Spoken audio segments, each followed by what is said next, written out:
شام کے وقت کا پہلا ذکر۔ ابو ہریرہ رضی اللہ عنہ سے روایت ہے کہ ایک شخص نبی صلی اللہ علیہ وسلم کے پاس آئے اور عرض کی، اے اللہ کے رسول، مجھے بچھو کے کاٹنے کی وجہ سے کل رات بہت تکلیف پہنچی۔ رسول اللہ نے فرمایا، اگر تم شام کو 3 مرتبہ یہ کہتے، اعوذ بکلمات اللہ التامات من شر ما خلق، کہ میں اللہ تعالیٰ کی مکمل کلمات کے ساتھ پناہ مانگتا ہوں ہر اس چیز کی برائی سے جو اللہ نے پیدا کی ہے، تو بچھو تمہیں تکلیف نہ دیتا۔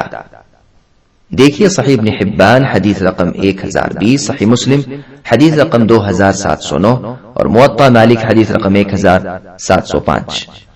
ابو ہریرہ رضی اللہ عنہ سے روایت ہے کہ رسول اللہ صلی اللہ علیہ وسلم نے فرمایا، جو شخص شام کے وقت 3 مرتبہ یہ کلمات کہے، اعوذ بکلمات اللہ التامات من شر ما خلق، کہ میں اللہ تعالیٰ کے مکمل کلمات کے ساتھ پناہ مانگتا ہوں ہر اس چیز کی برائی سے جو اللہ نے پیدا فرمائی ہے، تو اس رات ڈسنے والے جانور کا زہر اسے نقصان نہ دے گا۔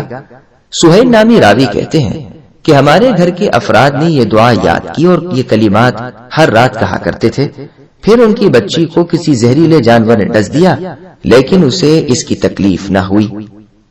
دیکھیے سنن ترمذی حدیث رقم 3604 اور مصنف ابن ابی شیبہ حدیث رقم 30418۔